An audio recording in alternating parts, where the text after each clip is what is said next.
Madame, Monsieur, bonjour. Merci de nous avoir rejoints pour cette conférence, cette visioconférence précisément. Nous allons, vous le savez, parler information et désinformation. C'est d'ailleurs le thème de notre table ronde, précisément information et désinformation après Trump et bien sûr le Covid-19. C'est le sujet qui va nous occuper pendant 1h30 à l'heure de la multiplication des médias, des réseaux sociaux, des sources d'information en général. Jamais, ou au moins rarement, la recherche de l'information pertinente et surtout crédible n'a été aussi essentielle entre les rumeurs, les fake news, les deepfakes, ces fameuses vidéos détournées, mensongères, souvent dans l'intention de nuire à un pouvoir établi, aussi entre les scientifiques, voire les charlatans, les gourous en tout genre pendant cette crise sanitaire, les citoyens en général et peut-être même, on va le voir, les jeunes en particulier, ont soit versé dans l'adhésion à tout cela, la fascination peut-être aussi. Euh, ils se montrent sceptiques, ils ont peur, ils sont tentés même de se révolter. Donc tout ça pose effectivement un gros problème et dans le contexte préélectoral que connaît la France aujourd'hui, le contexte social très agité, le journaliste eh bien, se retrouve au cœur du cyclone et je dirais il voit son exposition renforcée et puis surtout sa responsabilité accrue. Alors la France et la Commission européenne, on va le voir, les médias et puis les journalistes en général, surtout les journalistes de terrain, eh bien, tentent de tirer les leçons des derniers mois. Nous allons voir cela avec les professionnels qui sont au cœur du système. Donc en gros, c'est comment aider les lectrices, comment aider les lecteurs, les auditrices, les auditeurs, mais aussi les journalistes concernés à décrypter les vraies, les fausses informations. D'autres questions se posent, nous verrons cela. Quelle frontière entre liberté d'expression, entre censure légale ou laisser aux GAFAM? Est-ce que la recherche de la vérité aussi a un coût financier? Ça, c'est très important pour les médias. Donc avec les GECO, l'AGEF, l'association des journalistes économiques et financiers que j'ai l'honneur de présider, donc a organisé cette table ronde. C'est la tradition, tous les ans nous sommes présents aux côtés des GECO et de son équipe d'organisation. Et je tiens à remercier d'ailleurs la vice-présidente de l'AGEF, Françoise Cruignot, sans qui tout cela ne pourrait avoir lieu. Abordons donc tous ces points en détail avec les intervenants qui sont également avec nous en visioconférence et je vous les présente rapidement. Madame Adina Revol, qui est porte-parole de la Commission européenne en France, Estelle Cognac, qui dirige la rédaction de France Info, la radio. Nous sommes également avec Maître Christophe Bigot, avocat au barreau de Paris, spécialiste dans le droit de la presse et d'Internet, associé fondateur du cabinet Bauer Bigot, et puis Éric Naon, directeur adjoint de l'IPJ, l'IPJ Dauphine, c'est l'Institut pratique du journalisme, PSL, donc l'école de journalisme de l'Université Paris-Dauphine. Je rappelle rapidement les règles du jeu. Vous allez avoir chacun 7 à 8 minutes pour mettre en avant votre argument principal sur notre thématique à travers un propos liminaire, après quoi nous débattrons et nous laisserons la place au public qui est derrière les écrans pour poser des questions. Cher public, vous devrez tout simplement composer le numéro de téléphone qui va s'afficher régulièrement en bas de votre écran. Vous envoyez votre question par SMS et je réceptionne ces questions ici. Nous les poserons à la fin de ce débat. Et de grâce, posez des questions, ne racontez pas d'histoire. Chaque événement est intéressant à titre d'exemple, mais là, vous posez des questions aux intervenants, vous avez la chance d'avoir les principaux acteurs, je dirais, sous la main. Éric Naon, je me tourne tout d'abord vers vous. Vous allez nous expliquer en détail comment vous travaillez avec vos étudiants en journalisme pour déceler les fausses infos. Auparavant, comme vous êtes, je dirais, un des observateurs privilégiés de notre sujet, est-ce que vous pouvez dresser un état des lieux de la situation de la désinformation, justement, aujourd'hui en France, et puis peut-être plus largement? Voilà, vous avez 7 minutes. Merci, merci beaucoup. Bonjour à toutes, bonjour à tous. Écoutez, comme vous l'avez dit, j'ai le plaisir de diriger l'école de journalisme de Dauphine, enfin en tout cas d'être l'adjoint du directeur. Et donc, en bon enseignant, J'ai prévu un petit cours rapide, hein, je vous rassure tout de suite. L'idée étant de poser un petit peu le débat pour comprendre et déjouer les informations et les fausses informations surtout. Euh, En fait, quand on parle de fake news et de désinformation, on est sur une réalité qui est multiple. On a effectivement à un bout du spectre, on a Donald Trump, hein, qui a énormément popularisé ce terme de fake news, mais il l'a tellement popularisé qu'il en a étouffé le sens. Et c'est pour ça que moi, je parlerai beaucoup de désinformation et non pas de fake news. Et on a monsieur, madame, tout le monde, hein, représenté ici par Homer Simpson, qui va poster différentes choses sur Internet, du vrai, du faux. Et on va aussi comprendre qu'il y a des gens qui se font aussi beaucoup d'argent en publiant de la désinformation. Ce qui change aujourd'hui de manière flagrante par rapport à il y a encore 4 ans ou même 2 ans, la dernière fois que nous nous sommes vus au GECO pour en parler, eh bien, c'est qu'aujourd'hui, quasiment tout le monde est exposé partout à la désinformation. Évidemment, le Covid, les confinements sont passés par là. Si on doit définir un petit peu ou tenter de définir les fausses nouvelles, hein, c'est une définition qui évolue assez régulièrement. Euh, les fausses nouvelles, pour moi, sont des messages qui prennent la forme d'informations fausses ou truquées, relayées sur les réseaux sociaux et par certains médias. Et par médias, on entend évidemment pas uniquement les médias d'information et surtout pas les médias d'information, mais tout ce qui, ça peut être du blog, ça peut être des sites internet, ça peut être des forums, ça peut être évidemment les médias sociaux. Et aujourd'hui, tout le monde est un média. Donc, on est sur des informations fausses, mais qui prennent la forme d'informations vraies. Et c'est bien là le cœur du problème. On a aussi des choses qui évoluent énormément. Vous avez parlé, Emmanuel, tout à l'heure de deepfake. Vous avez parlé de vidéo. Hein. Le deepfake, c'est du faux contenu créé par des algorithmes d'apprentissage profond, hein, donc ce qu'on appelle le deep learning, et l'algorithme apprend de ce qui est vrai. On a ici deux photos qui sont toutes les deux fausses, hein, et qui sont toutes les deux générées par ordinateur avec un réalisme assez saisissant.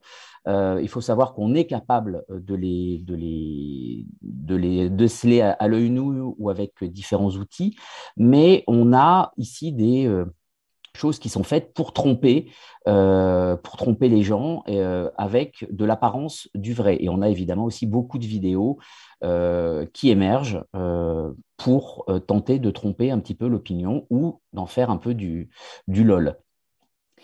Euh, Moi, je me base, pour rester un petit peu dans cette analyse des fake news, je me base sur ce qu'ont fait le collectif First Draft, qui réunit des chercheurs et des chercheuses du monde entier, ainsi que des équipes de journalistes et des rédactions pour traquer la désinformation. C'est une initiative anglo-américaine, mais qui a fait une excellente typologie sur ce que sont les 7 types de mésinformation ou de désinformation. Euh, on voit bien que dans cet amalgame des fake news, on a d'un côté, on peut avoir de la satire, de la parodie, hein, comme le Gorafi assez régulièrement. On peut avoir du contenu entièrement fabriqué, mais on a le plus souvent de l'entre-deux. On a parfois les titres ou les visuels des légendes qui ne correspondent pas vraiment à ce qui est dit. Donc, on a des fausses photos de gilets jaunes. On a des gens on avait des manifestants, par exemple, qui avaient mis des gilets jaunes, mais bien avant le mouvement des gilets jaunes. Ces photos ont été récupérées par certaines personnes voulant accréditer le fait que ces mouvements étaient beaucoup plus important qu'il ne l'était à l'époque. Et on va retrouver évidemment ce genre de choses avec les vaccins jusqu'à très récemment, où des choses vraies sont sorties de leur contexte et déformées, amplifiées, créant de la désinformation et de la viralité. Ce qui va vraiment faire la différence, je m'excuse pour cette slide absolument horrible, mais ce qui va vraiment faire la différence entre la désinformation et la mésinformation, c'est l'intention de nuire. Ce que l'on va ranger dans les fake news va être vraiment la désinformation, c'est-à-dire un contenu faux avec une intention de nuire. Si on est dans la mésinformation, on sera sur du mauvais journalisme ou une erreur honnête. Quand on n'a que de l'information sur Internet, on est plus dans du chantage ou du harcèlement. Donc vraiment, pour qu'on comprenne bien ce qu'il en est. Un petit truc pour repérer un petit peu la désinformation, les fake news à l'œil nu, hein, quelque chose que tout le monde vraiment doit se poser, c'est si la nouvelle que vous recevez est extraordinaire, dans le sens où si elle sort de l'ordinaire, si elle n'est pas reprise par d'autres sources d'information, parce que les journalistes travaillent tous ensemble, hein, ce n'est pas un concert médiatique, mais bien souvent, quand une information arrive, bah, elle n'arrive pas que dans l'oreille d'un seul journaliste. Donc vraiment, si elle n'est pas reprise par d'autres sources, si le poste vous dit vite avant qu'on nous censure, vite avant qu'on le retire, partagez-le en masse, c'est un indice qu'on est sur un contenu absolument faux.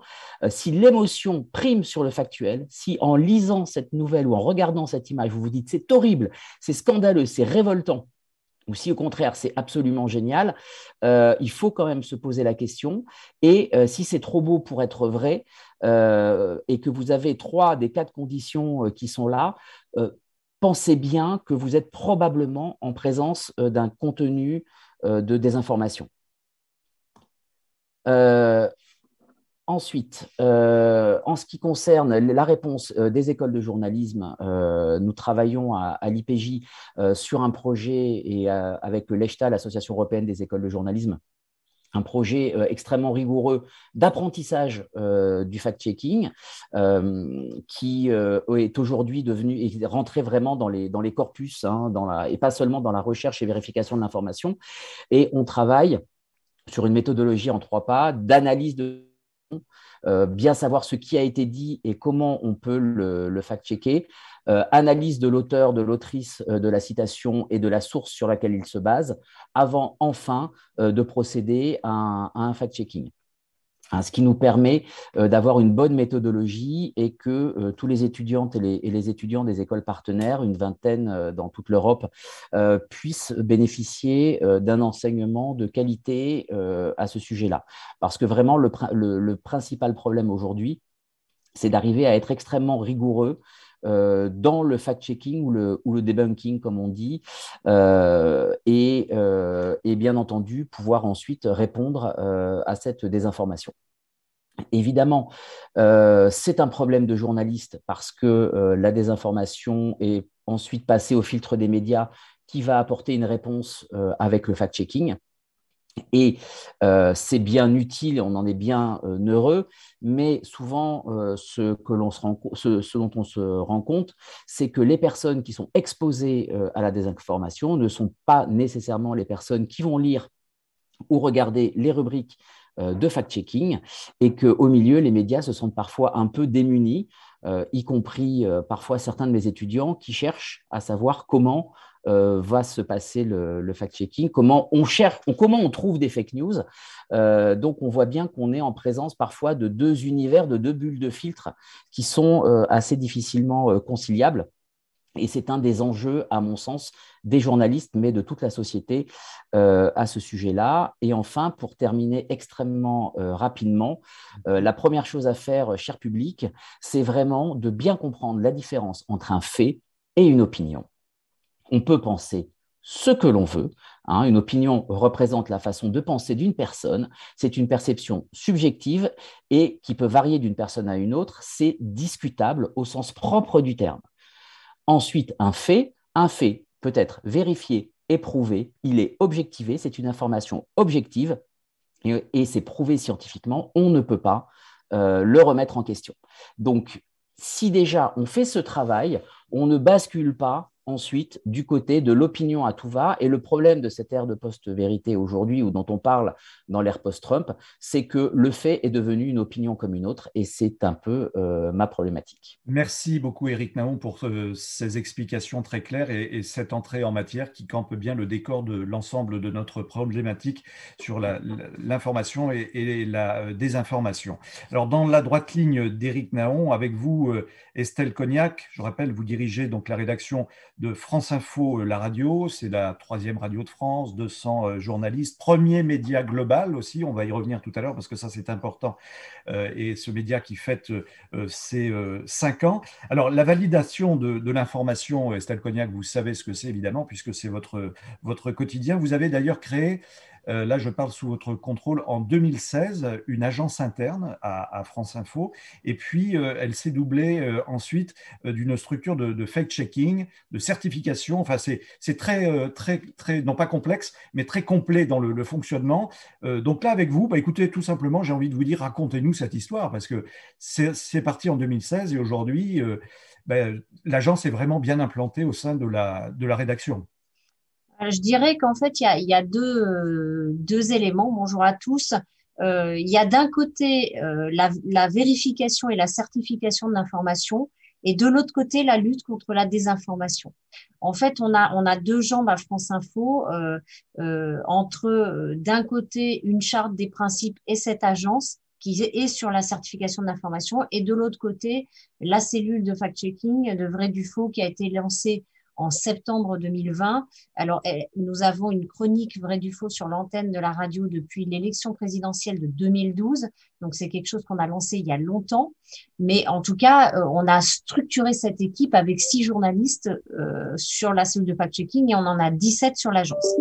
En fait, ça participe, je dirais, à deux choses. Pour moi, on parlait, le départ, c'est Trump, le Covid, au départ. Je dirais, il y a l'aspect gilet jaune. C'est-à-dire que Trump, ça a été une chose, mais je pense que la désinformation, enfin, de manière, on va dire, un peu généralisée, qui s'est répandue à travers des groupes où Facebook a été utilisé, c'est vraiment avec les gilets jaunes que ça a démarré. Et le Covid est venu rajouter une couche encore plus massive, puisque là, ça touchait tout le monde et ça touchait toute la population. Et en plus, sur un domaine qui est la santé, qui est quand même un des lieux les plus importants de la désinformation, il y a toujours eu énormément de choses autour de est-ce que ça soigne le cancer, pas le cancer, enfin, les vaccins, c'est pas nouveau. Toute cette mouvance un peu anti-vaccin, elle est bien antérieure à la problématique du Covid. Donc, et on arrive sur une matière où en plus on n'avait pas de certitude. D'habitude, il y a des experts, il y a des études, il y a des enquêtes, des choses publiées. Là, on arrive sur quelque chose qu'on ne connaît pas. Donc, c'était très propice à toutes les informations possibles, aux rumeurs, à la désinformation, avec volonté manifeste de manipuler ou pas d'ailleurs. Hein, ça peut aussi être juste de l'inquiétude. Donc, je disais que je pense qu'on est aujourd'hui, le Covid nous a amené dans une nouvelle ère. Et là, on savait qu'on arrive sur une année présidentielle qui pose des questions. Là, c'est certain qu'avec ce qu'on a vécu, comme essor des fausses informations, comme manière de les répandre, on se dit, mais c'est difficile de le savoir pour le moment, qu'on va avoir une année présidentielle, une saison présidentielle pour nous, qui va être peut-être compliquée. C'est pour ça qu'on s'est structuré, qu'on a beaucoup de rendez-vous antennes, non seulement autour du fact-checking, mais aussi autour de l'explication, du décryptage. Ça, c'était important. La cellule de vérification, elle est là, moi, je trouve aussi pour, on va dire, il y a l'essor du web et des réseaux sociaux a entraîné, je pense aussi, on en a beaucoup parlé, un copier-coller, une standardisation de l'information, avec un journalisme d'agrégation au détriment, je pense, de l'investigation. L'immédiateté au détriment en fait de la vérification. Et je pense qu'il faut renouer. Pour moi, c'est la démarche que j'ai eue quand j'ai créé cette agence et que je l'ai imaginée en 2015. Il faut revenir aux fondamentaux du journaliste, vérifier, recouper, sourcer, expliquer.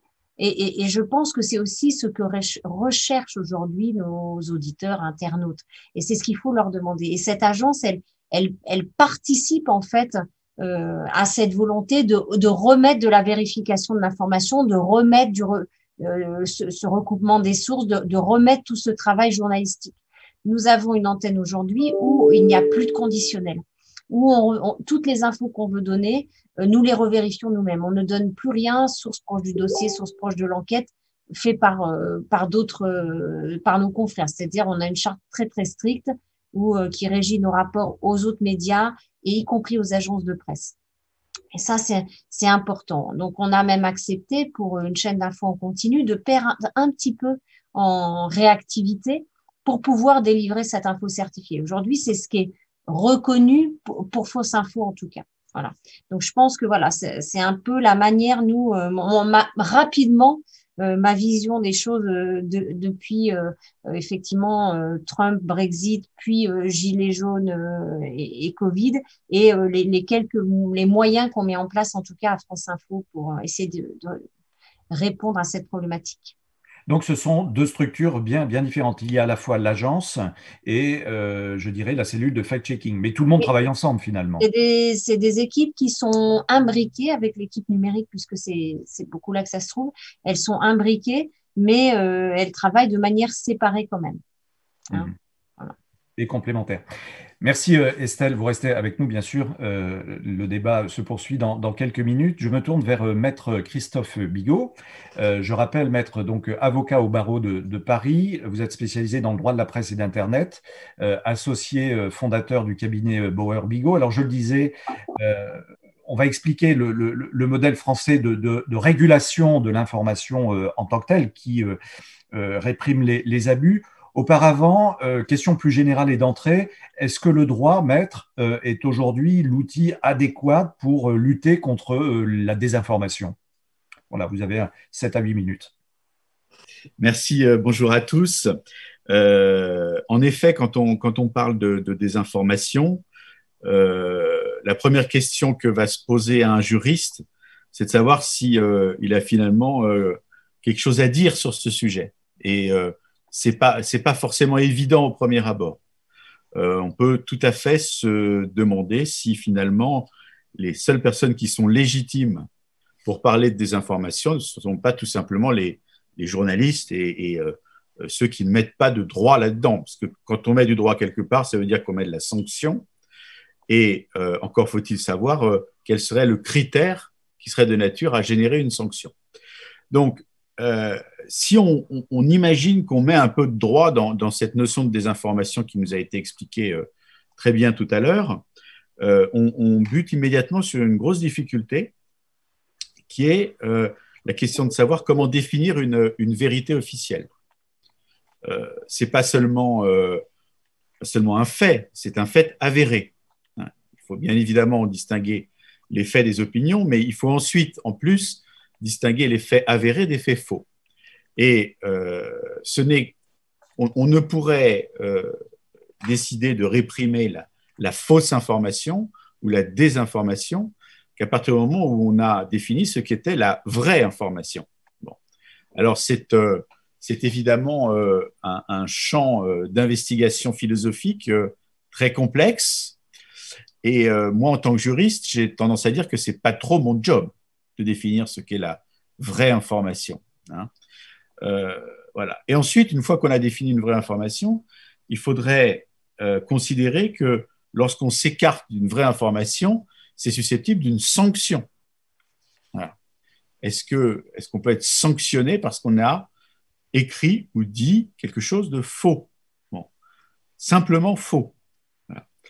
Ça aussi, ça ne va pas de soi. Alors, voilà les questionnements qui sont ceux du juriste. Et d'emblée, ce qu'on peut dire, c'est que sanctionner la désinformation, c'est à l'opposé du modèle français. Le modèle français est un modèle bâti sur la liberté et il n'est réprimé qu'en cas d'abus de cette liberté. Et la jurisprudence française, donc de la Cour de cassation, c'est un arrêt de 2013, considère que le droit français ne sanctionne pas la diffusion d'une information fausse.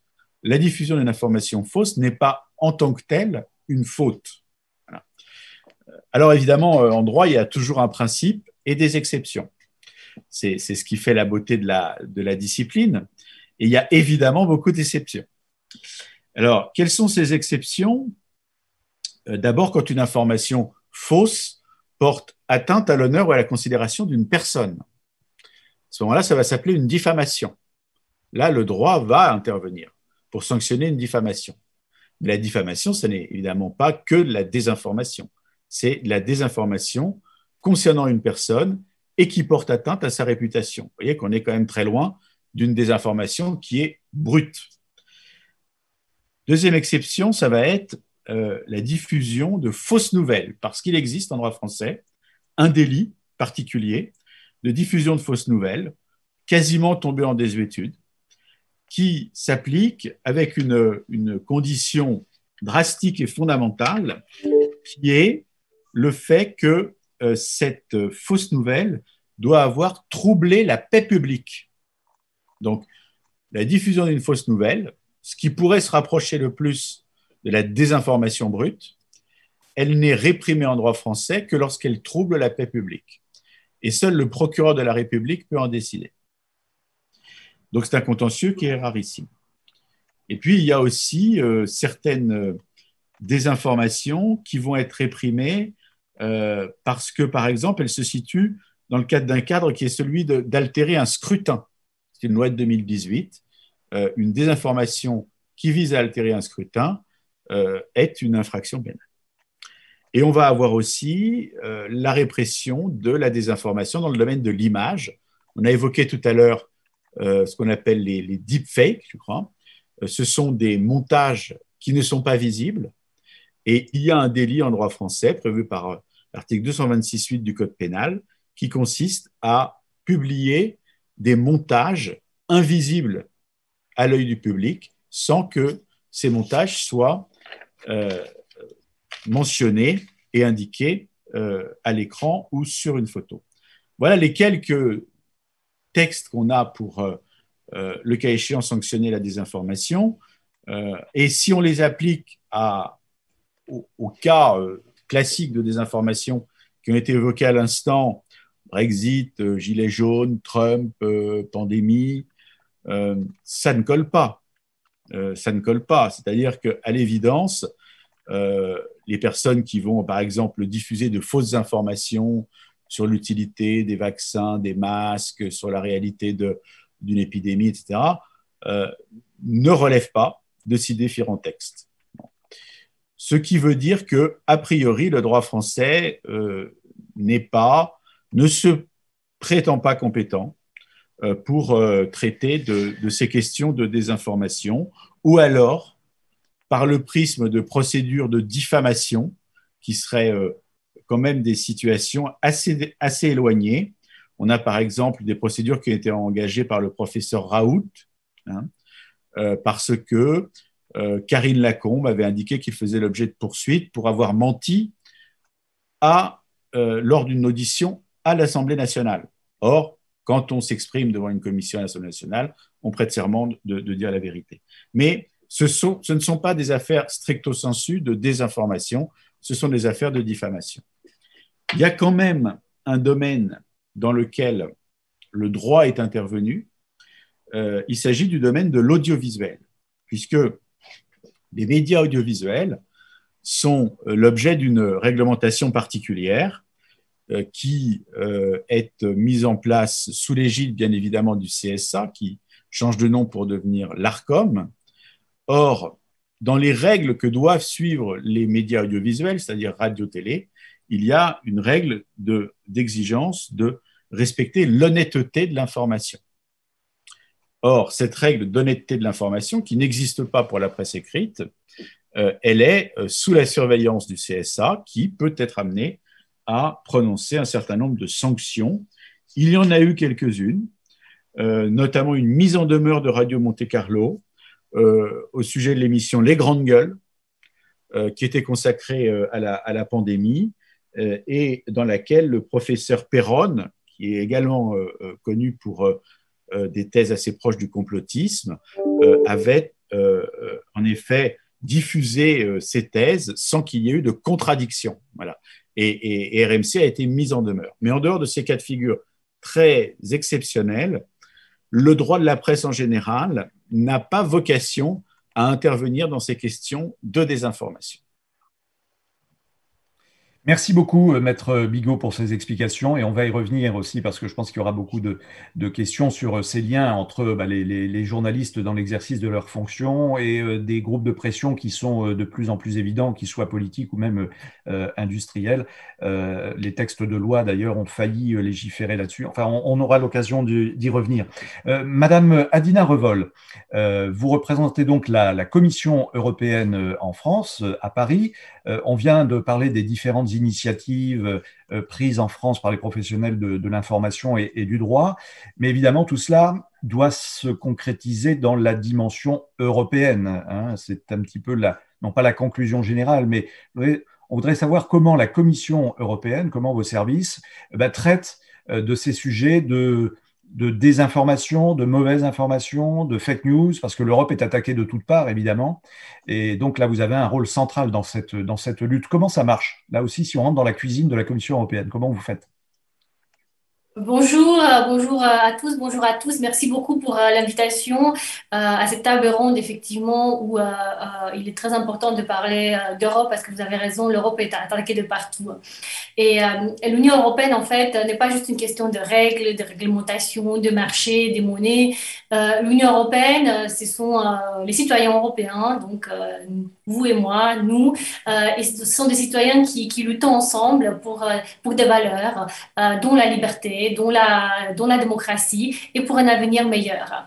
Or, aujourd'hui, nos démocraties ont été beaucoup transformées par le développement rapide d'Internet, des plateformes en ligne, et la crise sanitaire n'a fait qu'accélérer cette transformation. Le numérique est devenu vraiment une pièce maîtresse dans notre façon de vivre, de travailler, d'apprendre et aussi de participer au discours civique. Et je voudrais m'attarder sur la question de la pandémie, de la crise du Covid, qui a illustré vraiment de manière frappante les menaces et les défis que la désinformation pose sur nos sociétés, sur la démocratie européenne. Parce que nous avons vu dès le début de la pandémie le développement de ce qu'on appelle une infodémie, c'est-à-dire la propagation rapide d'informations fausses, inexactes ou trompeuses, que ce soit en matière. Et ce qui est intéressant, c'est que cette infodémie s'est développée donc en parlant justement de la réalité du Covid, de la nécessité ou non des masques. Et ensuite, on est arrivé sur la question des vaccins. Et tout ça, ça a eu, donc, toute cette infodémie, en fait, a eu des effets vraiment substantiels sur la santé des gens, sur les systèmes de santé et aussi sur la cohésion sociale. Et c'est un élément très important. Et c'est d'autant plus important que ces opérations d'influence en ligne coûtent pas cher. Et donc, elles peuvent être effectuées facilement et à un relativement faible coût. Et clairement, des acteurs étrangers, certains pays tiers, dont la Russie, la Chine en particulier, ont lancé dans l'Union européenne, et pas que, dans des pays voisins et aussi dans le monde entier, des opérations d'influence qui, donc, comme je le disais déjà, ont mis en cause la sécurité des vaccins approuvés de manière très transparente par l'Agence européenne des médicaments. Et au niveau de l'Union européenne, il y a une cellule qui s'appelle Stratcom qui a identifié des cas de désinformation provenant de sources proches, par exemple du Kremlin, et qui ont été répertoriées sur la base de données EU versus des infos, donc qui est disponible en ligne et qui contient les exemples des informations, par exemple, pro-Kremlin. Donc, ces informations sont de fait très concrètes et ont un impact vraiment sur la vie des citoyens européens. Et potentiellement, ça a aussi un impact sur les taux de vaccination bas dans certains pays de l'Union européenne. Parce qu'au niveau de l'Union européenne, nous avons réussi ce défi d'avoir au moins 70% de la population adulte vaccinée. Mais il faut savoir qu'il y a des disparités fortes qui expliquent le regain fort de l'épidémie, notamment dans les pays de l'Est. Donc, en Bulgarie, juste à titre d'exemple, on est à 18% de la population adulte vaccinée. En Roumanie, pays que je connais bien puisque j'y suis née, on est à 30%. Et donc, j'ai vécu moi-même donc ce défi de la désinformation cet été lorsque je suis allée rendre visite à ma famille en Roumanie. Je me suis sentie vraiment impuissante devant le mur de la désinformation. J'ai eu en face de moi des gens très éduqués qui m'expliquaient expliqué que les vaccins, ça allait changer leur ADN. Et ces gens-là, en fait, sont des gens qui sont dans la catégorie à risque. Et donc, c'est un constat, en fait, que je fais en tant que simple citoyenne européenne, mais en fait, c'est un constat qui est important. Chacun a vécu ça, je crois, dans cette pandémie. Chacun a été confronté à des informations. Et dans le cadre de ce constat, il est très difficile en fait comment dire, de défendre. Je vais vous expliquer ce que nous faisons justement au niveau européen. Et aussi, vous avez expliqué dès le début que je travaille pour la représentation de la Commission européenne en France. Donc, je suis sur le terrain en France, comme d'autres collègues sont sur le terrain dans d'autres pays de l'Union européenne. Et donc, en France, nous avons pris une initiative qui existe déjà, mais nous l'avons renforcé pendant la crise sanitaire, un outil qu'on a lancé il y a 5 ans qui s'appelle les décodeurs de l'Europe. Et donc c'est un site internet qui en fait qui aborde tous les sujets liés à des informations liées à l'Union européenne. Et donc clairement nous avons développé des fiches assez simples en fait avec des faits. On a essayé de rétablir les faits avec un langage simple, compréhensible pour tout le monde sur les sujets liés à la pandémie et donc sur les vaccins par exemple. Nous avons débunké un certain nombre de informations liées par exemple au fiasco européen sur les vaccins. Donc nous avons une fiche qui s'appelle l'UE, un fiasco sur les vaccins, vraiment. Une autre au début de la pandémie, l'UE en retard sur les vaccins, vraiment. Ensuite, l'UE est naïve car elle autorise l'exportation de vaccins anti-Covid. Donc, en fait, tout ça, ce sont des petites pièces, en fait, dans ce puzzle, en essayant vraiment de lutter contre la désinformation sur le terrain. Bien sûr, nous ne sommes pas seuls, nous travaillons en coopération avec, bien sûr, avec avec les journalistes. Donc, j'ai la chance de diriger le service média de la représentation, donc nous sommes en contact avec les journalistes justement pour apporter des faits, pour apporter des informations lorsque l'Europe est mise en cause. Ensuite, au niveau européen, nous avons cette approche de développer la transparence. Donc, nous avons un site dédié aux vaccins. Ce site est dans toutes les langues officielles de l'Union européenne.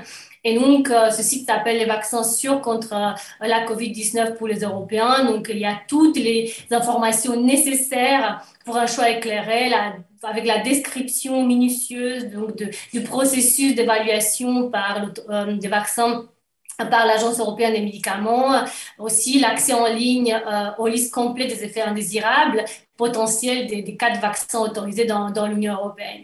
Et puis, nous avons bien sûr un environnement, ce qu'on appelle le soft law, c'est-à-dire que depuis 2018, nous avons mis en place au niveau européen un code de bonne conduite signé avec les plateformes, justement pour lutter contre la désinformation, donc dans le but de rendre l'environnement en ligne plus transparent et responsable. Et dans le cadre de la crise sanitaire, les plateformes, en fait, ont rendu compte chaque mois des mesures prises pour lutter contre la désinformation. Donc, je vais vous donner juste un chiffre maintenant pour Facebook, c'est nos chiffres officiels.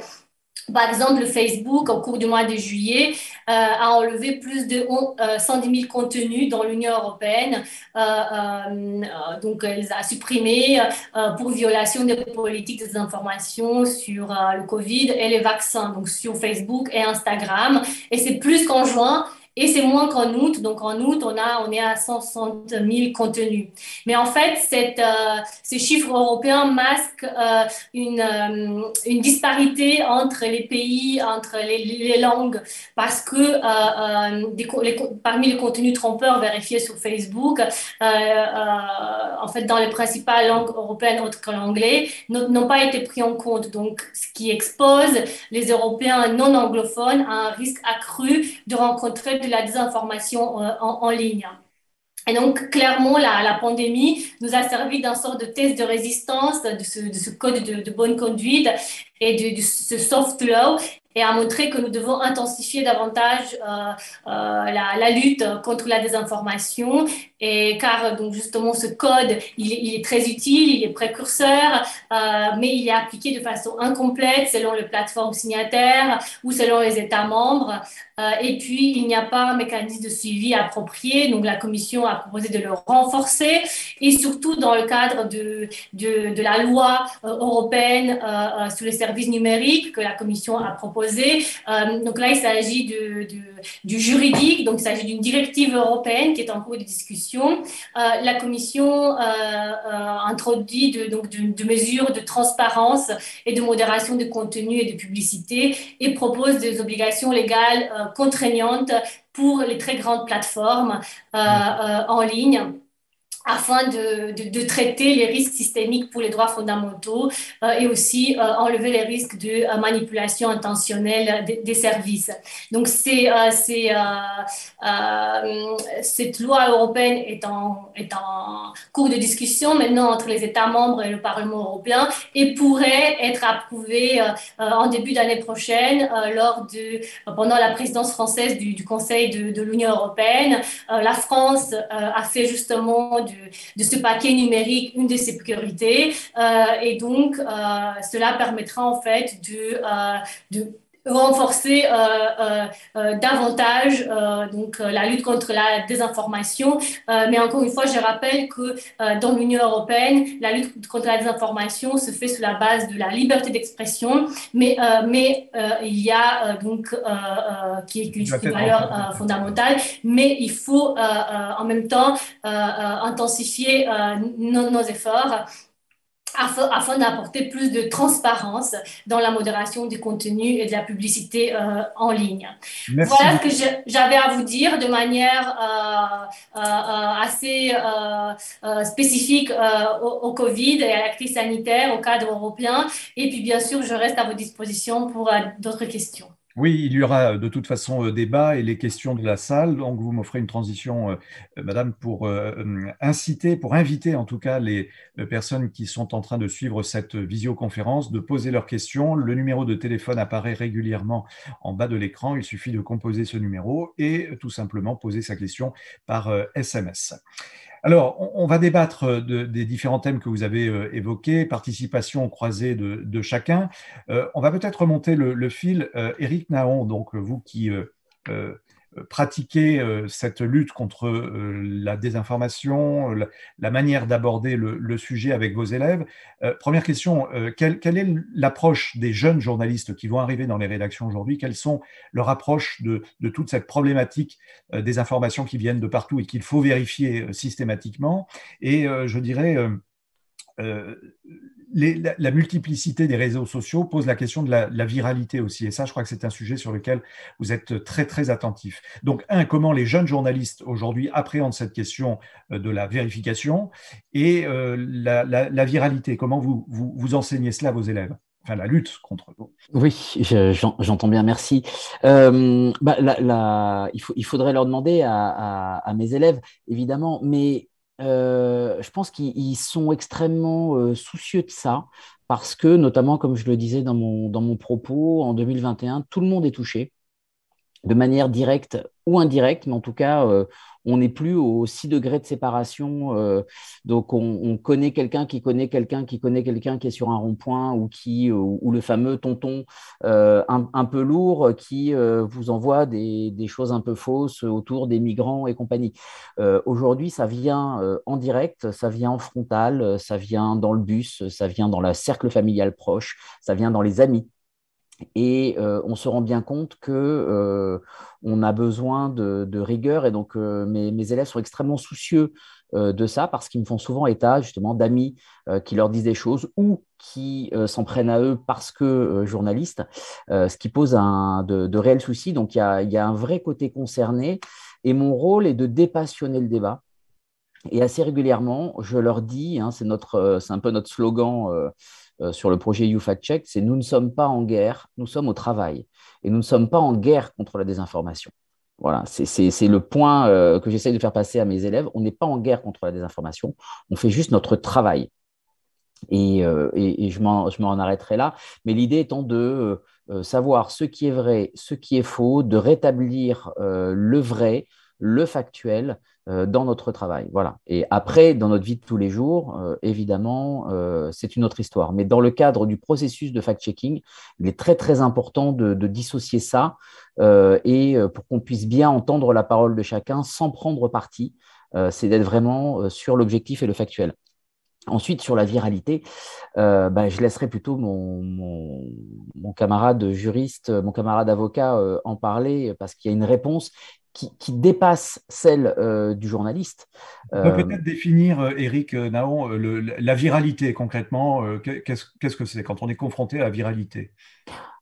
C'est cette chose qui vous file un peu dans les droits, c'est qu'une information va être très très vite, va passer, va être partagée des centaines ou des milliers de fois sur Twitter, sur Facebook, passer de Facebook à quelque chose qui va nous échapper, qui va être sur des boucles WhatsApp ou des boucles Telegram ou Signal sur des messageries privées. L'information va se diffuser comme ça et la question est de comment adapter la réponse et de comment faire passer l'information vérifiée, certifiée, comme dirait Estelle, justement, c'est sur les réseaux de désinformation ou de passer par les mêmes réseaux. Et ça, c'est assez compliqué parce que ça fait aussi appel à tout un tas de croyances, de volontés, de volonté de s'informer ou de ne pas s'informer. Donc là-dessus, je n'ai hélas pas de réponse.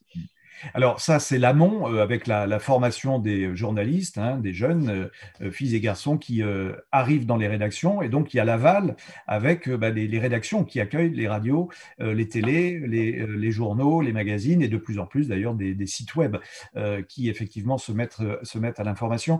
Estelle Cognac, par rapport à ce que disait Éric Naon, quand on arrive à France Info, les jeunes journalistes savent de toute façon d'emblée qu'ils vont être obligés, que la vigilance qui était déjà, qui est l'ADN de notre métier de journaliste, mais là, c'est une difficulté particulièrement forte d'ailleurs à France Info, puisque là, vous verrouillez à tous les niveaux. Oui, alors à France Info, le système de Radio France fait que les jeunes journalistes qu'on a sont généralement issus de quelque chose qu'on appelle le planning de Radio France, où c'est des élèves des écoles qui candidatent et pendant un certain nombre de mois et d'années avant d'être intégrés dans les rédactions, ils sont dans ce planning et vont dans les locales de Radio France, à France Info, à France Inter. Et quand ils passent à France Info, de toute façon, on leur donne les règles. On a une charte déontologique qui explique effectivement ce que je disais à propos de la certification. On les fait passer à l'agence.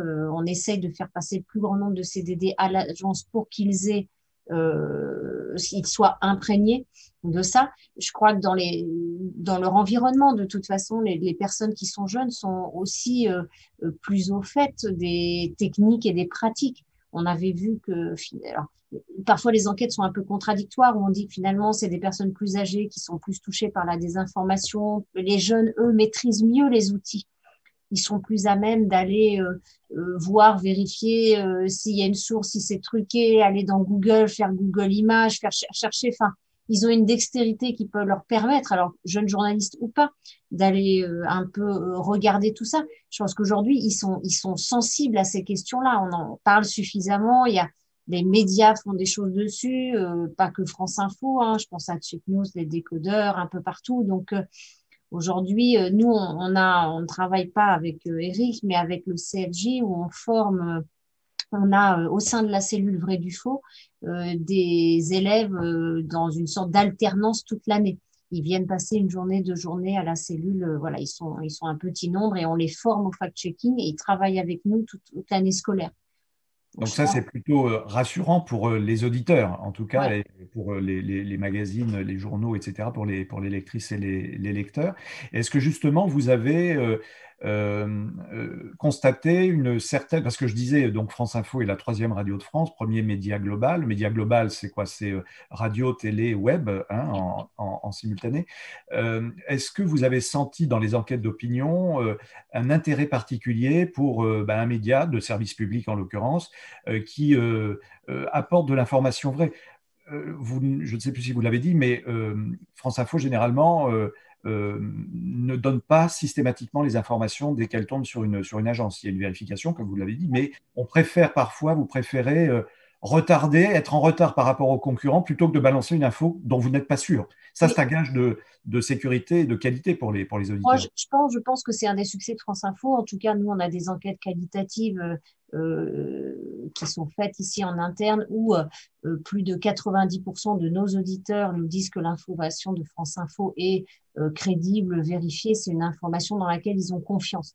Je pense que l'image de France Info aujourd'hui est plutôt celle-là. D'abord parce que c'est une chaîne qui délivre de l'information brute, non éditorialisée. On a une ligne qui est très stricte sur la question. Je pense qu'il y a pas d'ambiguïté non plus dans le traitement de France Info. On suit ce couloir-là, en tout cas, d'une info qui n'est pas éditorialisée, de faits qui sont certes relatés, décryptés, analysés, questionnés parfois, mais en tout cas, voilà, et avec l'avantage d'une chaîne d'info continue, c'est aussi d'avoir du temps d'antenne pour montrer une pluralité.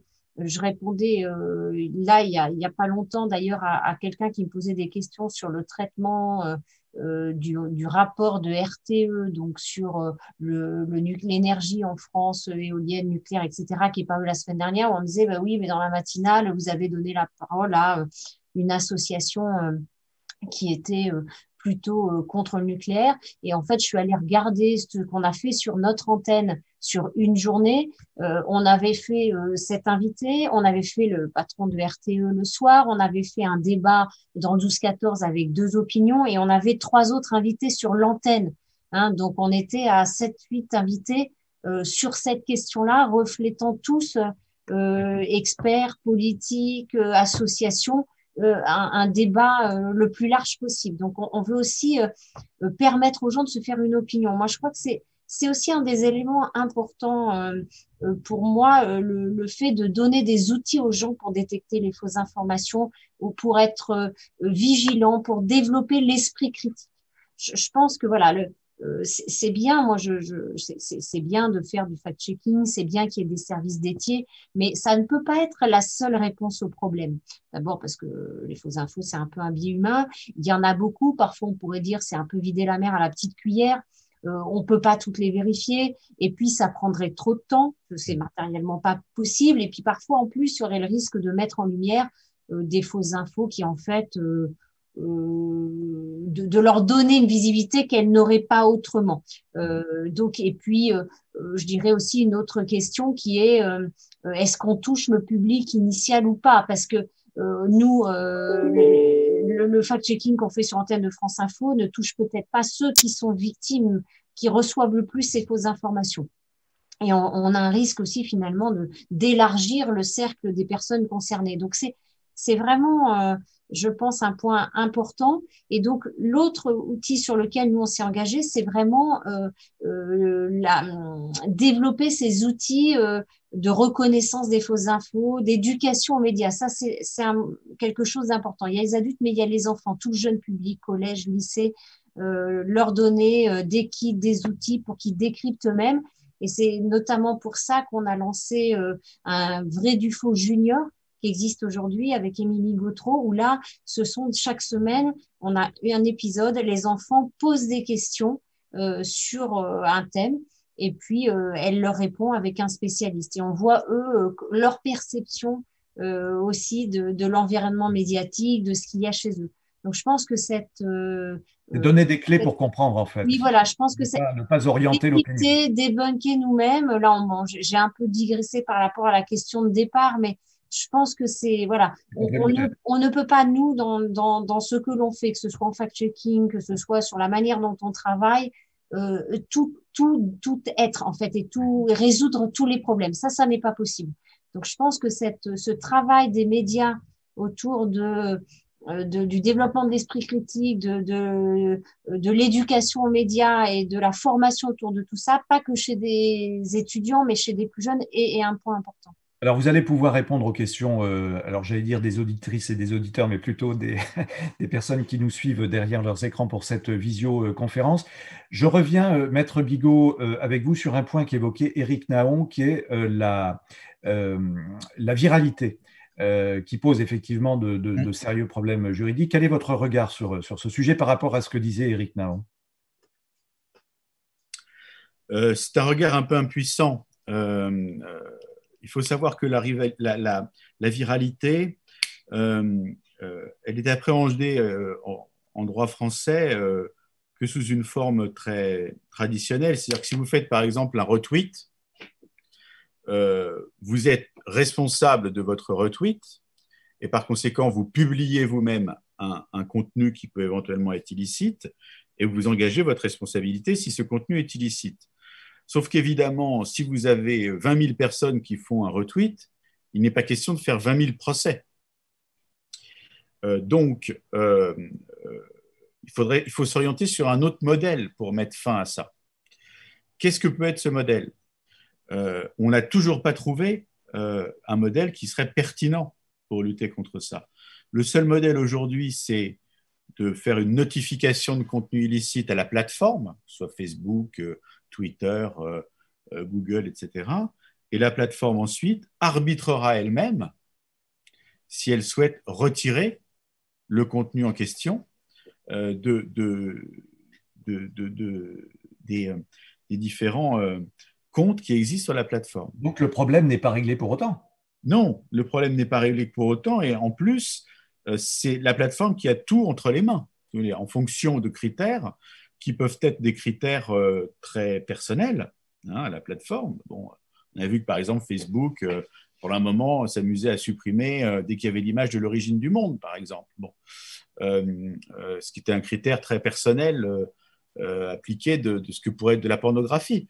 Donc, on a un système qui est soit engager des procès, mais la multiplication des contenus ne le permet pas, raisonnablement, soit être pieds et poings liés par rapport à l'utilisation des polices des plateformes et des conditions générales.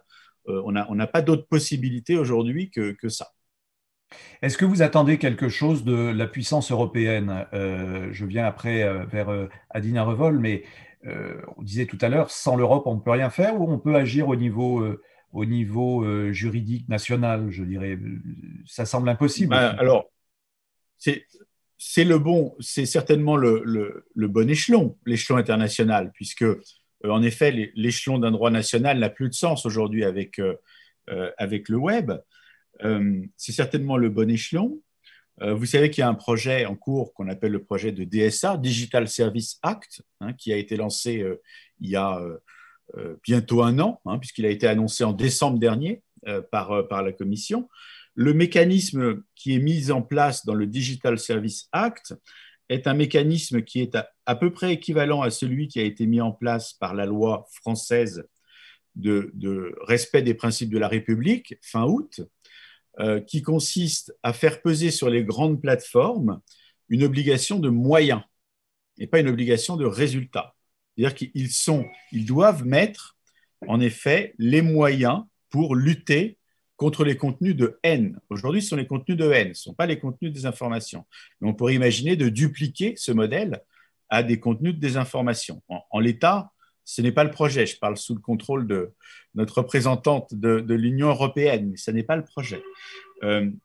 Donc, une obligation de moyens qui pèse sur les plateformes, elles doivent notamment mettre autre chose que des algorithmes pour vérifier quels sont les contenus.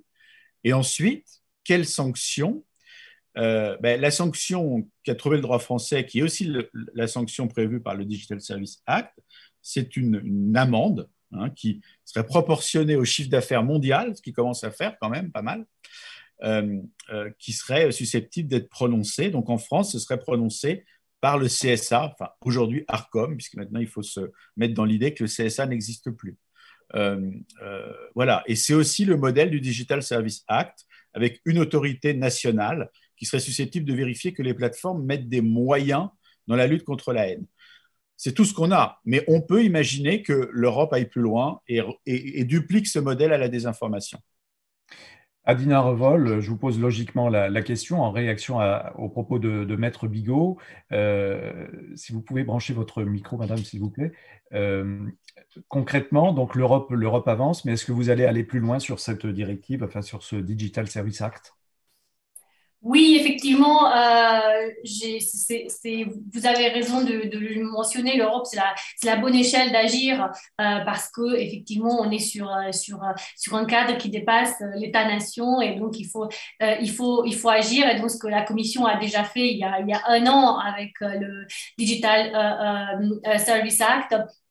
Et donc, l'idée, c'est de rendre les plateformes beaucoup plus transparentes, de les responsabiliser. Et notamment, donc, on met l'accent sur les plateformes dites systémiques, donc celles qui ont un pouvoir très important sur le marché. Et donc, effectivement, ce qu'on propose, c'est un cadre de co-régulation à travers de codes de bonne conduite pour faire face aux Est-ce que risques ça a donné des systémiques. résultats jusqu'à présent? Est-ce que Pardon. Et donc, en fait, donc la Commission a proposé, parce que la Commission ne fait que proposer en fait un texte. Donc, elle a proposé au mois de décembre l'année dernière.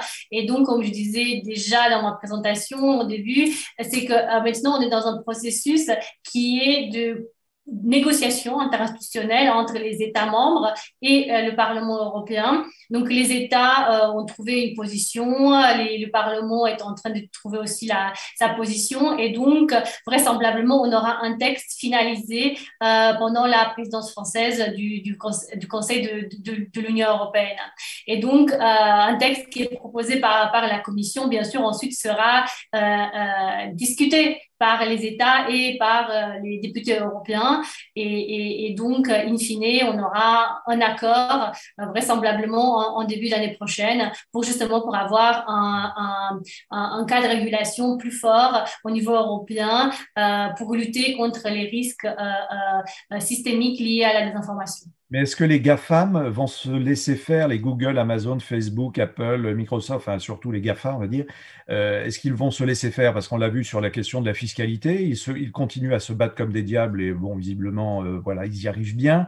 L'information, c'est un domaine tellement sensible, de plus en plus sensible sur le plan politique, sanitaire, etc. Est-ce qu'ils vont se laisser faire? Enfin, vous devez être confronté, j'imagine, des réticences très fortes de la part de ces grands groupes.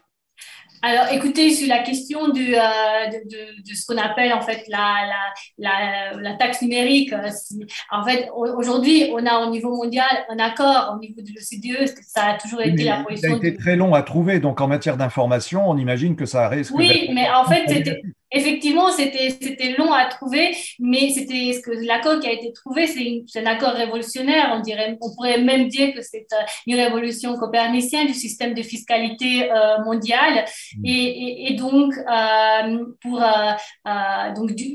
c'est quelque chose de très concret, et donc dans ce cadre-là, on voit que des progrès sont possibles lorsque le multilatéralisme fonctionne. Parce que finalement, c'était ça aussi la clé de l'accord à l'OCDE, c'était le multilatéralisme et aussi la volonté de l'Europe, parce que l'Europe a été précurseur dans cette demande et puis derrière, elle a su aussi négocier avec les autres partenaires pour trouver un compromis. Maintenant, sur la question de la désinformation et de data, il faut voir que l'Union européenne a été précurseur avec le RGPD, par exemple. On était le premier continent à avoir un tel mécanisme. Et puis déjà, à l'époque, on disait que ça allait être dur. Finalement, on est devenu un rôle modèle en matière de puissance normative.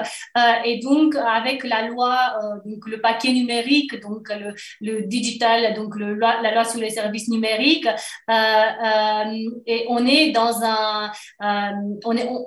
on est aussi dans un rôle précurseur et la réalité aujourd'hui montre que nous avons raison parce que on voit bien ce qui se passe aux États-Unis avec la nécessité d'avoir plus de comment dire que les algorithmes deviennent beaucoup plus transparents, d'avoir plus de transparence et donc nous on a été précurseurs au niveau européen parce que nous avons déjà proposé ce paquet numérique en décembre 2020. Donc, comme vous pour le RGPD, avec le DSA, nous avons été précurseurs. Maintenant, si vous voulez, on ne peut pas avoir tous les résultats d'un coup. Donc, l'Europe ne s'est pas construit en un jour. On est dans un processus qui est incrémental, en fait. Et donc, on avance petit à petit pour avoir des réalisations concrètes parce qu'in fine, cette loi, quand elle sera adoptée, donc vraisemblablement sous présidence française, ça va avoir il y a encore beaucoup de travail. Il y a encore beaucoup de travail. Éric Naon, vous croyez en l'Europe, vous, sur cette régulation, on va dire? De toute façon, ça ne peut venir. Alors, est-ce que je crois en l'Europe? Je ne sais pas. J'aimerais, évidemment, je pense que ça ne peut venir que de là. Parce qu'aujourd'hui, un constat, j'en vais enfoncer une porte ouverte avec une énorme hache, mais les industries numériques, les plateformes sont une des seules à ne pas être régulées. Et effectivement, hein, le propre des différents chercheurs, c'est de regarder un petit peu, de voir où sont les problèmes. Et on voit bien, en discutant avec différents collègues, que que les plateformes ne sont pas spécialement régulées, hein, que ce soit sur les taxes, mais aussi sur la régulation de l'information. Et aujourd'hui, à ma petite échelle, je ne vois plus que ça, je ne vois plus qu'une régulation assez forte et assez ferme pour endiguer l'épidémie. Parce qu'effectivement, le journaliste ne peut pas tout, l'enseignant ne peut pas tout, l'éducation aux médias, c'est super, on en fait au maximum et il faut saluer tous les efforts qui sont faits, mais ils doivent être aussi faits par toutes et tous. Et si on n'a que de l'éducation aux médias pour dire attention, c'est pas bien, ça reviendrait à dire à aller dans les écoles pour leur dire que fumer n'est pas bien. C'est exactement le même. Moi, je vois aujourd'hui des abus de plateformes. Là, je m'engage un petit peu à titre personnel, mais je vois des abus des plateformes, des GAFAM, qui sont pour moi des mêmes systèmes que ce qu'on a pu voir dans les industries du tabac ou les lobbies du sucre. Et on a un vrai besoin d'une régulation forte. Et aujourd'hui, elle ne peut venir que d'un plan supranational et de l'Europe. Enfin, sinon, je ne vois pas. Je ne crois pas en l'autorégulation en cette manière, en tout cas. J'avais, pour revenir un peu, peut-être, toujours parler autour des plateformes, moi, j'avais été auditionnée à l'Assemblée à l'époque par Bruno Studer et la commission, certains députés qui travaillaient autour de la loi justement pour lutter contre les fake news en période politique, là justement, et la difficulté que moi je soulevais aussi et qui était un peu générale, c'était de dire comment on définit ce qui est une info vraie ou pas. C'est-à-dire, qui le décide? Et le juge, est-ce que le juge aujourd'hui, on peut dire que quelqu'un est capable de dire ça, c'est une info vraie, ça, c'est une info fausse? Sur quoi on se base? Et la difficulté, pour moi, elle était là. Elle était dans cette définition-là même de qu'est-ce qu'est une vraie info et une fausse info. Et parfois, c'est ténu. Enfin, je veux dire, il y a des choses qui sont évidentes, bien évidemment, des choses grossières, voilà. Mais parfois, c'est aussi une interprétation, c'est aussi une manière un peu détournée entre je vous disais tout à l'heure, de la malveillance ou parfois aussi de la méconnaissance. Enfin, et ce débat, il est pas réglé, je pense. Et d'autant que la puissance publique a failli légiférer sur cela, puisqu'il y a 1 ou 2 ans, on a eu une loi. C'est à cette occasion-là, moi, que j'avais été entendue. Absolument. Et donc, pour compléter ce que vous dites, effectivement, nous, à l'AGEF, nous avions regardé et rencontré des responsables pour leur expliquer concrètement, parce que le risque était qu'une entreprise, si elle apprend que soit un lanceur d'alerte ou qu'une information qui lui déplaît va être diffusée, ou si un parti politique estime que tel propos ne doit pas être apporté, il y avait en germe dans la loi la possibilité pour soit l'industrie, enfin l'entreprise ou d'autres corps, même associatif, de saisir un juge en référé. Saisir un juge en référé, ça veut dire que le juge a 48 heures pour trancher. Nous, en tant que journalistes, notre métier, c'est d'enquêter et justement de recouper les informations. Et ça, parfois, ça prend plusieurs jours, plusieurs semaines, plusieurs mois, plusieurs années. Et donc, comment un juge, aussi compétent soit-il, peut-il trancher en référé en 48 heures? C'était une aberration et ce point, je crois, Exactement mon point de vue. Saisi.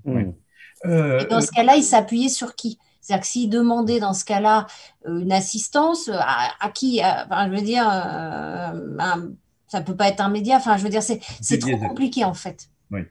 Maître Bigot, justement, le risque d'une trop grande judiciarisation n'est-il pas de voir le politique ou l'entreprise tenter de faire taire le journaliste? Où est-ce qu'on en est d'ailleurs de la législation en la matière? Alors, j'ai l'impression qu'on parle de deux choses qui sont un petit peu différentes.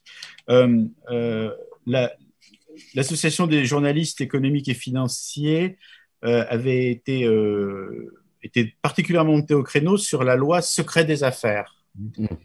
Et en termes de secret des affaires, donc il y a une loi française pour protéger le secret des affaires qui est récente, qui met en œuvre une directive qui est une directive européenne, mais dans cette loi et dans cette directive, il y a une exception à la protection du secret des affaires qui est l'exercice de la liberté de la presse. Bon, donc, c'est un peu le verre à moitié vide ou à moitié plein, c'est-à-dire que la loi sur le secret des affaires ne peut pas être utilisée pour bâillonner un journaliste. Bon, l'ennui, c'est que la loi sur le secret des affaires peut être utilisée pour bâillonner une source d'un journaliste. Ce qui veut dire que finalement, on ne peut pas sanctionner un journaliste, mais on peut peut-être lui couper le robinet des informations, ce qui est un vrai problème. Donc ça, c'est la loi secret des affaires. Et puis, il y a la loi manipulation de l'information en période électorale, qui était évoquée par Madame Cognac. Et là, donc c'est une loi qui est passée en 2018, qui est passée et qui est un texte inséré dans le code électoral et qui réprime toute diffusion de fausses informations visant à altérer un scrutin. Donc, il y a quand même un certain nombre de garde-fous. Il faut être d'abord dans une période électorale, bornée comme telle. Hein, la campagne doit avoir démarré. Et puis, il faut que ce soit expressément une information fausse. Alors, vous demandiez qui allait décider de la véracité de l'information. Moi, je suis comme vous. Je pense que ce n'est pas au droit de décider ce qui est vrai ou faux. Je fais une exception toutefois pour le négationnisme, hein, où là, il est ancré dans la loi que la négation d'un certain nombre de génocides, la Shoah et d'autres génocides, c'est un délit parce que le droit l'a reconnu comme tel et ça a été validé de manière constitutionnelle. Mais en dehors de ce cas de figure-là, ce n'est pas le droit qui doit décider quelle information est vraie ou fausse. Ça, c'est le problème des journalistes. Bon. En revanche, le juge, il va juger sur ce qu'on lui apporte, bien sûr. Donc, si vous avez un candidat qui décide d'attaquer en référé en utilisant cette loi sur la manipulation de l'information, c'est à lui d'apporter les éléments pour montrer qu'une information fausse a été diffusée. Si les éléments ne sont pas convaincants, le juge le déboutera. Hein. Mais le juge, il n'a pas de pouvoir d'initiative. Il a le pouvoir d'apprécier les preuves qu'on va lui donner. Et ça, il sait faire. Hein. C'est son job. Hein. Donc, il sait faire dans des proportions qui sont au moins aussi grandes qu'un journaliste, hein, puisque vous avez des dossiers judiciaires qui représentent des millions de pages. Hein. Donc, là, il n'a pas de difficulté à faire. Il sait parfaitement déterminer dans un dossier ce qui est vrai et ce qui est faux, une fois qu'on lui donne les pièces. Mais c'est au parti de lui donner les pièces. Donc, il y a quand même un risque renforcé on ne va pas dire de bâillonnement, mais de surveillance quand même rapprochée des journalistes. En période électorale et lorsque la désinformation est de nature à altérer un scrutin. Il y a une voie judiciaire qui a été ouverte par Macron en 2018. Éric Naon, sur ce point, quelle est votre réaction par rapport à justement ce travail des journalistes qui pourrait être remis en question? Évidemment inquiet, mais c'est là où il faut vraiment, je pense, bien distinguer, et c'est là où je pense que à la fois l'éducation aux médias, c'est pour tout le monde, y compris pour des magistrats, des juristes, des députés, de bien comprendre quand on parle de fausses informations, qu'on est bien encore dans le sillage de Trump qui a popularisé l'expression, et que vraiment employer le terme désinformation et mésinformation plutôt que fake news ou fausses infos aura peut-être aussi plus de sens, parce que plus on va définir finement ce que sont ce grand tout des fake news dans lequel on va aussi rajouter, on va aussi inclure le Gorafi, Nordpress et de l'erreur honnête et une info qui peut être fausse juridiquement. Moi, je vois aussi des risques d'instrumentalisation, de judiciarisation d'un homme ou d'une femme politique qui va attaquer un journal, un diffuseur, un média, quel qu'il soit. Il n'est pas obligé d'être une entreprise de presse pour être un média. Et dire, voilà, bah, c'est de la fausse information, c'est de la fausse information. Et là, si en face, les personnes n'ont pas le distinguo, tout va être englobé dans cette espèce de fake news voilà, dont on parle maintenant aussi à tort et à travers. Oui. Donc, on soit bien sûr information fausse et intention de nuire, ou alors, si là, on est dans l'erreur journalistique, ce qui arrive trop souvent, hélas, là, on rentre dans le cadre du droit de la presse. Mais oui, effectivement, puis si on a une loi d'exception, enfin, je ne voudrais pas utiliser ce terme, mais une loi très spécifique dans le cadre électoral, ça peut effectivement, le problème, c'est les abus, mais on a des juges pour ça. Estelle Cognac, si on va dans les coulisses de la construction du tournage d'un reportage, etc., est-ce que vous sentez une pression de plus en plus forte de la part des différents acteurs, que ce soit politique ou on parlait d'industrie, hein, parce que bon, là, on est en plus en ce moment dans une période très sensible avec les questions sanitaires, des polémiques autour des vaccins, etc. Est-ce que vous sentez depuis un certain temps je dirais, une surveillance rapprochée de plus en plus forte de la part des personnes ou des entreprises dont vous parlez? Non, je dirais pas. Enfin, moi, ça fait plus de 20 ans que je suis journaliste et j'ai jamais, de toute façon, été témoin de consignes ou de choses quand on fait des révélations parfois sur des hommes politiques. On peut avoir des mécontentements, on peut être d'ailleurs attaqué en justice ou des choses comme ça. Euh, ce que moi j'ai plus ressenti, c'est la montée de la défiance dans les médias et d'une certaine agressivité dans les manifestations. Ça, c'est réel, oui. Moi, je n'avais jusqu'à récemment jamais eu de journaliste qui partait avec des gardes du corps, hein. Je veux te dire, à part quand on va sur des terrains de guerre. Mais en tout cas, en France, dans une manifestation, avoir un garde du corps qui accompagne un journaliste, c'est très nouveau. Ça a démarré sur les manifs Gilets jaunes et puis maintenant dans des manifs anti-vax. Hein, on a eu le cas, on a des agressions de certains de nos journalistes par des gens, enfin je veux dire, comme ça, il suffit qu'ils voient qu'on est journaliste et ils tombent dessus et parfois avec une certaine violence. On a mis en place des assistances psychologiques, on met en place des formations pour pouvoir réagir en cas d'agression dans les manifestations.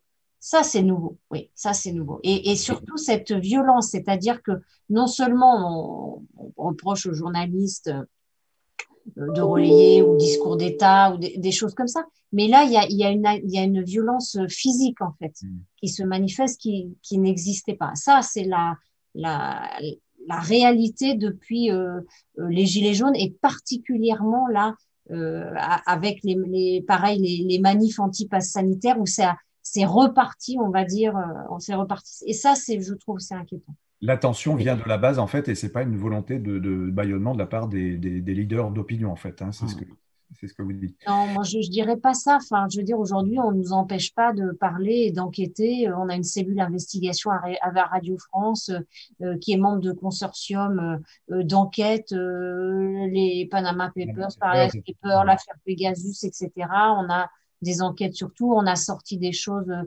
sur la France insoumise. On a sorti des choses sur Bayrou, sur le Rassemblement national, sur... Enfin, voilà, on n'est pas empêché de faire notre travail aujourd'hui en France. Là, c'était plus, moi, ce que je constatais, c'est plus la cristallisation de certains, autour de certains thèmes qui sont avec la lutte contre la désinformation, enfin, qui sont avec les fake news. C'est-à-dire que là, je parle des manifs anti-pass sanitaire où il y a des anti-vax, etc.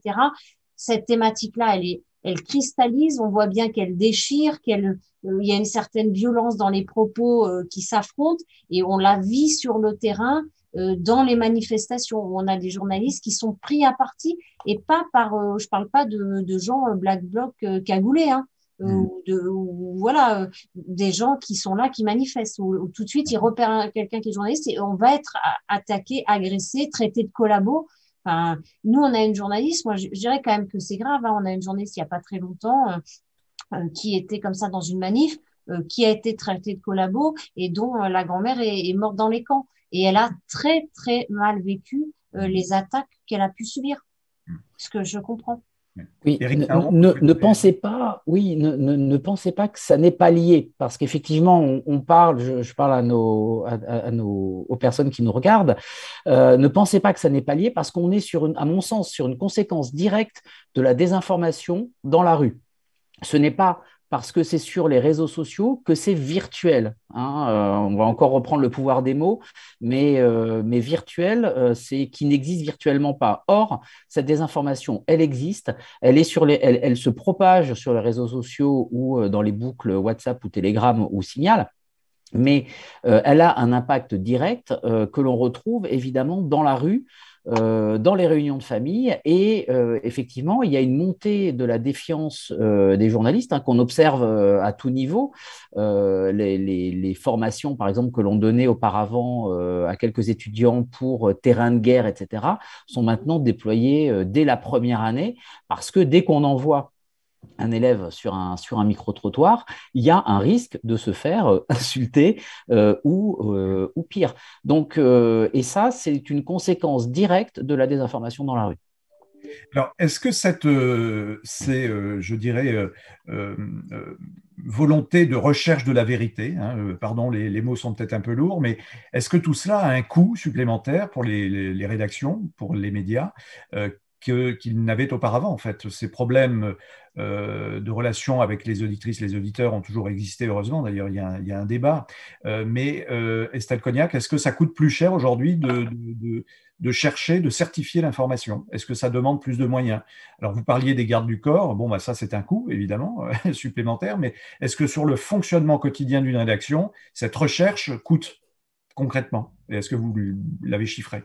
Alors, chiffré, non. Effectivement, il y a le coût précis de ce que je disais sur les mesures de sécurité et ce que disait Eric, ce que je disais aussi sur les formations éventuelles de nos journalistes, à la fois psychologiques, mais aussi de terrain. Avant, on a une formation avec l'armée sur les terrains de guerre. Bon, bah, maintenant, on en a d'autres. Je dirais après, nous, c'est on a consacré des moyens à la lutte contre la désinformation.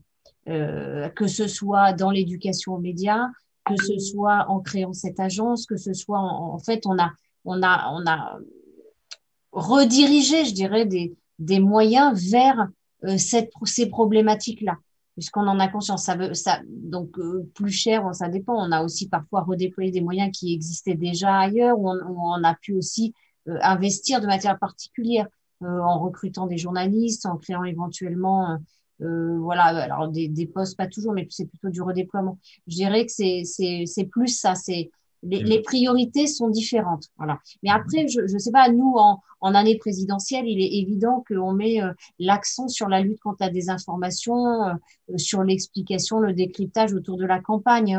On a beaucoup de rendez-vous antennes dans la matinale, dans nos tranches d'information, dans les informés le soir, notre émission. Donc, on a décidé de dédier beaucoup de ressources journalistiques sur cette thématique. Je ne dis pas que on continuera à cette hauteur-là après la saison présidentielle, mais on sait qu'une saison présidentielle, c'est particulier. Je ne sais pas, moi, aujourd'hui, à quoi m'attendre précisément. On a des hommes politiques jusqu'à présent, je ne sais pas, on verra si Éric Zemmour est candidat et comment il se comporte, mais jusqu'à présent, on n'avait pas eu quand même des dirigeants politiques qui se comportaient comme ont pu se comporter certains politiciens ailleurs. Voilà, sur le fait, je dirais, de mentir, comme a pu faire Trump ou avec le Brexit en Angleterre. On n'a pas aujourd'hui, on n'avait quand même pas un comportement de nos hommes politiques poussé à ce curseur-là, je dirais. Donc, je ne sais pas comment ils vont continuer à se comporter. Mais Maître Bigot, concernant, on voit le travail énorme qui reste à faire hein, sur les bonnes relations entre les différents acteurs, le poids de la justice, etc. À vos yeux de juriste, quelle serait, et après, bon, ça c'est à confronter avec les journalistes, mais quelle serait la bonne régulation, si tant est qu'on puisse parler d'une régulation de l'information aujourd'hui en France et en Europe? Est-ce que ça peut reposer sur des actes et des bases concrètes? Sur la question de la désinformation pure, hein, c'est-à-dire pas la malinformation qu'évoquait M. Nahon, qui là nous amène à des infractions précises, évidemment, quand on harcèle, quand on diffame, il faut qu'il y ait des textes et puis que l'organe de presse réponde de son activité devant un juge qui tranche, et c'est bien normal. La liberté d'expression absolue n'existe pas. Pour ce qui concerne la désinformation pure, je considère que ce n'est pas le droit qui doit s'en emparer. C'est ma position.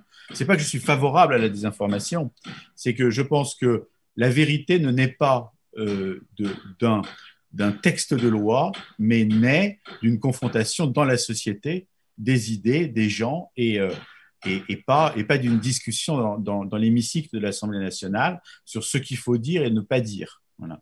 Donc, je suis plutôt sur une ligne plutôt libertaire, je dirais.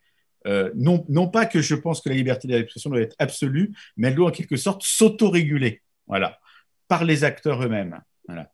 Et par ailleurs, je suis un peu... il y a le modèle de régulation qui existe, que j'évoquais tout à l'heure, qui est le modèle CSA, hein, c'est-à-dire, voilà, telle radio, telle télé a diffusé une information qui ne correspond pas à l'exigence d'honnêteté, je vais la sanctionner. Bon. Ce modèle, je le trouve très dangereux, hein, parce que comment définir un journaliste honnête? Est-ce que quand on donne un angle à un papier, on est malhonnête? C'est comme la question de la subjectivité ou de l'objectivité du journalisme, du journaliste en tant que tel. Voilà, hein, il y a du journalisme engagé et je pense que c'est la pluralité qui fait justement la richesse de l'information. Donc ça me gêne beaucoup d'attribuer à une autorité administrative indépendante dont les membres sont quand même nommés par le pouvoir politique, hein, puisque c'est le président qui nomme le président le président de l'Arcom, donc CSA. Demain, si c'était dans de mauvaises mains, ça peut être un peu inquiétant, hein, quand même. Donc, je ne suis pas du tout favorable à ce modèle. Et en même temps, il faut dire que si on regarde un petit peu dans le rétroviseur, les conditions dans lesquelles le CSA est intervenu jusqu'ici sont des conditions très raisonnables, très raisonnées, hein. Il s'agissait de dérapage total. Mais en dehors du dérapage évident, le CSA ne s'est jamais immiscé dans les lignes éditoriales. Ça, c'est plutôt positif. Estelle Cognac, vous le ressentez aussi, enfin, pas de, c'est ce que vous disiez tout à l'heure, hein, pas de pression particulière. Bon, il y a peut-être aussi une forme d'autocensure, mais bon, elle est quelque part légitime. Oui, enfin, moi, je dirais, enfin, le Covid, ça a été un peu un truc à part parce que je dois dire que, comme je le disais tout à l'heure, parce qu'on nous a beaucoup accusés autour du Covid de relayer, on nous accuse toujours d'ailleurs l'État, enfin, ce que dit l'État ou une vérité dominante ou les labos, etc. Je dirais qu'il y a eu un épisode qui était un peu nouveau quand même avec le fait qu'on n'ait pas, c'était beaucoup plus compliqué de vérifier les choses, puisqu'on n'avait pas d'études, que c'était une maladie nouvelle, qu'il y avait un peu rien. Donc là, on a eu une difficulté, moi, je trouve, sur ça. On a mis du temps. Nous, nos journalistes santé nous ont aidés d'abord à identifier des médecins, parce qu'il a fallu faire un travail autour des experts, hein, des médecins. On voyait bien qu'il y en avait plein les plateaux. Certains, ils connaissaient quelque chose ou pas. Au début, d'ailleurs, tous pas grand-chose. Donc, il a fallu qu'on qualifie un peu chacun, ceux qui étaient pertinents, sur quoi. Il nous a fallu un peu de temps là pour essayer de mettre de l'ordre dans les infos qu'on collectait, dans la crédibilité qu'on accordait aux sources. Voilà, c'était surtout ça. Voilà, là, on a eu effectivement au démarrage, pendant 2-3 mois, voilà, il a fallu trouver un peu des marques par rapport à ça. Donc, voilà, mais ça c'était vraiment spécifique au début du Covid quand on n'avait rien, je pense. Avant de donner la parole peut-être en guise de conclusion et de synthèse de la responsable au niveau européen, parce que tout ce dont on a parlé, c'était très national, etc. Donc l'Europe, on l'a vu, rien ne se fera sans elle. Madame Revol, je vous donne la parole dans un instant. On a une question. Voilà, je pense que alors la table ronde a peut-être été complète et n'a pas suscité forcément de questions particulières en détail. Il y a cette question qui arrive, la force de la désinformation ne repose-t-elle pas sur une bonne compréhension des biais cognitifs qui conditionnent la réception des nouvelles par le public? Éric Naon, je me tourne peut-être vers vous. Un biais cognitif, en fait, c'est on instille dans les cerveaux, rapidement, on peut expliquer, donc c'est une force qui va venir renforcer certaines idées dans le cerveau des personnes qui écoutent et qui regardent. C'est la question de l'émetteur et du récepteur. Ça, on ne peut pas la changer et on ne doit pas la changer d'une certaine manière. On peut faire de l'éducation média, qui est une manière de bien comprendre comment sont fabriqués les médias, comment on fabrique une image, comment on fabrique du son, comment on fabrique de l'information, ou en tout cas comment on restitue les faits. Les biais cognitifs ou les biais de stéréotypes sont évidemment ancrés en chacun de nous. Quand on est journaliste, on enseigne à essayer on essaie d'expliquer à nos élèves de s'en débarrasser ou en tout cas de savoir qu'ils sont là pour être capable de les dépasser ou en tout cas de penser, de moi ce que j'appelle penser contre soi-même. Après, je n'ai pas vraiment de réponse très concrète à apporter parce que évidemment, chacun a ses propres biais. Mais en termes de désinformation, on est au-delà de ça. On est dans une croyance, on n'a pas encore employé le mot, et puisqu'on a utilisé le mot Zemmour, on va utiliser le mot complotisme. Quand on est dans